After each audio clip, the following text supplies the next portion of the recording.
Good morning and welcome back to the show. Quickly, we did miss one game earlier on. That was Corio 55 defeating Bannockburn 23. So a comprehensive 30-goal win there to Corio. Nicole Trainer 34 goals and Danielle Davis with 24. So good win there to Corio going into finals. We'll look at the games later on today, and probably a really important game for Inverleigh, hosting Werribee. And of course, if Inverleigh can somehow get over the top and record a win against Werribee, then there's still a shot for finals. But it's a big ask. Yes. A big ask. Of course, look, I know they won't go down without a fight. Mandy Lima there got them, humming along nicely at the moment. Of course, they're probably very disappointed that they lost out to North Geelong last week.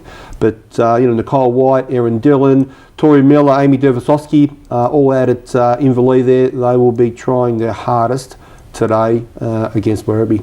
So we'll just see how that game pans out and, see what happens. East Geelong later on this afternoon hosting Belmont out at the Eagles ground. Hopefully the girls have got all their heads screwed on properly and we can come away with a comfortable win against Belmont. We've got a few girls out today actually that won't be playing. A couple of defenders are out. I was going to say in your defensive end, Belmont having had 40 goals last week, maybe you shouldn't be so confident, or? We've for sure, our normal goalkeeper who's been playing all year, Brittany Chapman, hasn't played the last 4 weeks. Okay. And she's got herself a job up in Melbourne now and works on a Saturday, so she won't be playing. Priorities. I know. Tell me about it. I'm very disappointed, but she won't be playing for the rest of the year. Yes. There's not much we can do about that. So we'll just go out there with what we've got, and probably some of the B grade girls might come up and get a game in the A grade side. But you'll be definitely looking for a win today to keep in that top 5. Absolutely. It's a must-win situation for us. So, definitely record a win today. Yep. It'll be good for the club. Thompson hosting Belpost Hill. And you weren't here last week, Flick, but Thompson have got a new little goal shooter down there by the name of Melody Philpott. Okay. No relation to Dick Philpott. Is she on the screen here playing at all today? Or she will be. Last round? Yeah, I think she is. She's down the other end, of course, but only 14 years old. Okay. Came along last week with Thompson and shot a swag full of goals. Yeah. Shot 16 goals last week in their loss to Anarchy. But look, shows a lot of promise, and it's good to see. There she is down there. She's fairly tall. And for a 14-year-old. Great take there. Confidence. 14 years old and goal. Great effort there by Melody there. And it's good to see that Thompson are developing some of their juniors. And it'll be good to watch her in the coming years too. She's already that tall at 14. She's still growing. And absolutely, that'll be really good. Corio, next game, Corio versus North Geelong in probably what is the game of the round. Yeah. And look, I'll tell you what, North Geelong have been playing some really good netball over the last 4 or 5 weeks. They have, and I know Christy mentioned a couple of weeks ago that we're possibly giving them a bit too much, but they're fairly close to Inverleigh. They're depending on the run home with Inverleigh. They still have a bit of a chance in there, but no, that was Anarchy. She was. Oh, sorry, was it? Yeah, that was My Anarchy. fault? She was. We've given too much to Anarchy. Ah, okay. But I think umpiring North on the weekend, they played a really solid game. So you umpired North last weekend? Yeah, last weekend against Inverleigh. Against Inverleigh? Yep. I don't know why I get all these hard games. You've had a few hard ones, haven't you? But I think Corio will be looking for a win there. I haven't watched them this season myself, but Corio really need to be winning to stay up there, and they probably want to be hitting third coming into finals too. So yeah, well, looking at their last couple of games, of course, Corio have got North, and then they've got Werribee last round. So couple of tough games. Very. I'm sure they'll be looking forward to that sort of that type of game, because it's a replicant of what finals is all about. Good going to finals, keep the standard up. Good going into finals, so they've got some really hard games coming up. And like I said, North Geelong, they lost well, we only beat them by 7 goals. They've beaten Inverleigh by 7. They only lost to Werribee by 3 goals about 3 or 4 weeks ago. Yep. So they really are, you know, you just can't, you know, they could be cause a few upsets in the final 5 there.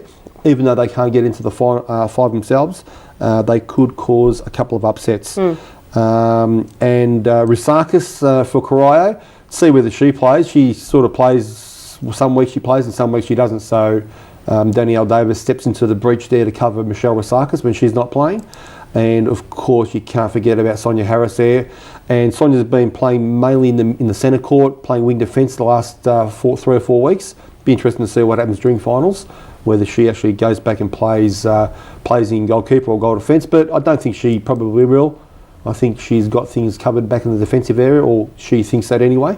Yeah, I think Corio will come away with a win though. Yeah. But North, you cannot underestimate them because they can come up and bite you and you're in all sorts of trouble.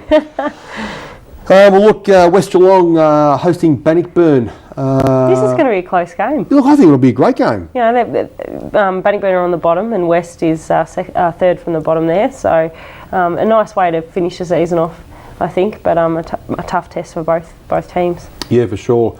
Gail Bolsh, of course, the coach of West Geelong, and Debbie Arclay out at Bannockburn. Both those girls, of course, will be trying to get a win or 2 before the season finishes. From what I believe, Gail Bolsh is back at West Geelong next year, and no doubt Deb Arclay will be back at Bannockburn as well. So yeah, it should be a good game. But what do you think? West or Bannockburn? West or Bannockburn?